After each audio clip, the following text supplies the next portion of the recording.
keep mouth breathing in the background of the video, buddy. They love that. The people love that. We're back. And, hey,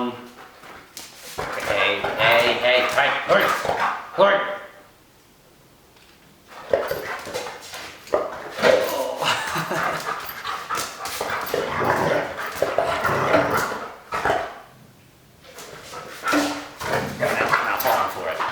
Well, we're working on another Jeep today.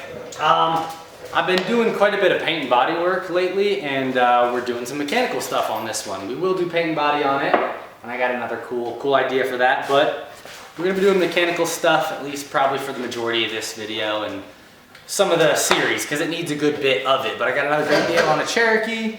Can't help myself, keep picking them up. This one I think is cool for a couple reasons. But I'm gonna try something a little bit different too in these videos. I'm gonna try to switch up the style. Previously, it's just easier if you ever tried to film working on a car, it's easier to tell you, the camera, what I'm gonna do it off camera, then clean my hands off, pick up the camera and show you what I did and tell you what I did. But I don't think it's as enjoyable to watch, and it just leads to a lot of talking. So we're gonna try to do a lot less talking in the videos, and I'll try to set up the tripod and just film it while I'm working. It's gonna use a lot more SD card, and we'll just see if that's any different. See if that's a little bit more enjoyable to watch. So let me know if you guys like this style more than some of my other ones. It should have less, I'll still be talking when there's important things that I need to tell you about what I did, but I'll try to just leave the camera rolling more so you get more of a bird's eye view on what I'm doing rather than me just pointing and talking. And I'll try to use the camera more so there's less shaky camera footage. However, for the walk around, I gotta just pick up the camera and bring it with me. There's really no other way. So let's get right into the video. It's a 1988 Jeep Cherokee. This one I got a great deal on, but I didn't ask a lot of questions. It was so cheap, and it was only a couple minutes from my house, so I just didn't care. No matter what, I was gonna buy it. It did run and drive, drove itself onto the trailer, but I didn't ask a ton of questions.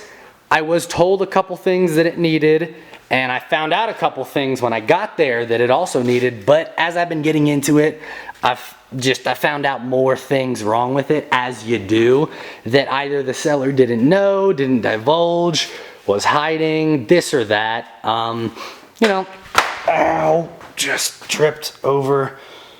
Don't wear flip-flops. Yeah, it doesn't matter a whole lot, but it had the fender. The fender is sitting right there. It was dented. I pulled it off because the frame is cracked by the steering box, and I wanted to try to straighten out this fender or just replace it with one from the junkyard. I don't know. The junkyard, they had one, but they set the car up on its, on its stands on the fender, right on this piece, so I couldn't get it, and every other fender was smashed up. So I may use this one. I think it's like 78 bucks on Amazon for a brand new one.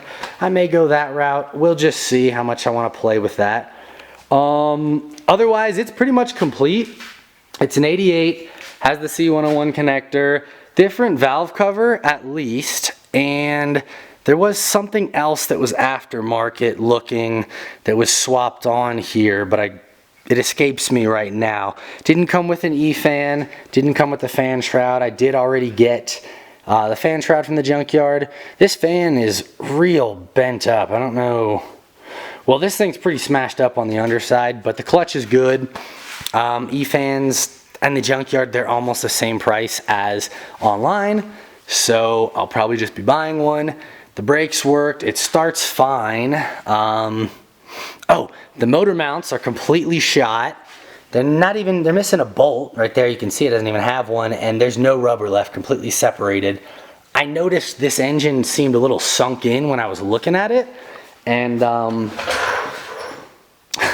yeah, sure enough, it was missing the motor mounts pretty much. Transmission mount is not bolted up either, so this thing was just kind of hanging out in here, and I didn't drive it far, but you can tell somebody did some off-roading, some serious off-roading with it. There's dents on the underside, smashed up muffler, that kind of stuff.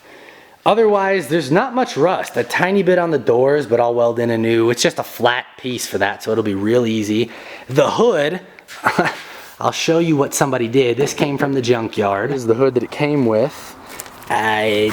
Somebody cut holes in it. Basically, the hood release stopped working. I don't remember if I figured out why, because the cable was not the problem. Oh, I think it was just some of these metal arms got detached from the release, but instead of doing it the correct way, they just cut holes so they could grab onto it and pull it off, which sucks. And they didn't cut them nicely. I mean, it was real boogered up and jagged, so it wasn't going to be easy to weld in patches. So I just got a new hood from the junkyard. The inside, it's got the 80s brown, which is kind of cool. It's darker than like the 90s brown on these. May not be able to tell from on camera. They did cut out the carpet for some reason. They probably spilled a bunch of crap on it. There's no rust, but they just cut it. So I went and got another one from the junkyard, but of course I could only find gray. I will probably bleach and stain that to match it. There's the fan shroud. I mean, otherwise it didn't have a headliner at all. So I found a nice low mileage, 114,000 mile Jeep in the junkyard and grabbed the headliner out of that, but it's gray. Not the end of the world. Manual windows, so I love that. Automatic transmission, unfortunately. It's the AW4 and it's the 4.0. Great motor, great transmission, just I'd prefer a manual if I could get it. Transfer case. The indicator looks like the NP241, but I've yet to look underneath there. I don't even know if the transmission is original. It's strong, but it leaks a ton of fluid. No cracks in the dash. Steering wheel is floppy and loose right down there at the tilt, so I got to take that apart all the way. It had a key, but it was missing like the actual metal part for it, so I got to get in there anyways. The seats don't have any rips really, and everything looks good for the most part. You know, not too bad a shape. Told you about the cracked frame, the transmission lines. I was told about this. They leak terribly. It's one of them. It's actually, you know, this guy, the fitting where it goes into the AW4, right on the side of the transmission, where the line comes in here, it just dumps fluid the second you turn it on. Otherwise, it doesn't leak, but that's pretty common, and if you don't get these set perfectly, they're just always gonna leak. And the previous owner may have forgotten O-ring. I haven't gotten in there yet. I'm gonna do the frame and then I'll do that. They did give me some parts. I think these are new lines altogether from Rock Auto, but I don't think they need them. The lines don't actually have any leaks that I've seen so far. Otherwise, it's stock, no lift. And I think that's everything you need to know to get you up to speed. The previous owner did replace the hatch struts, so those work. Yay!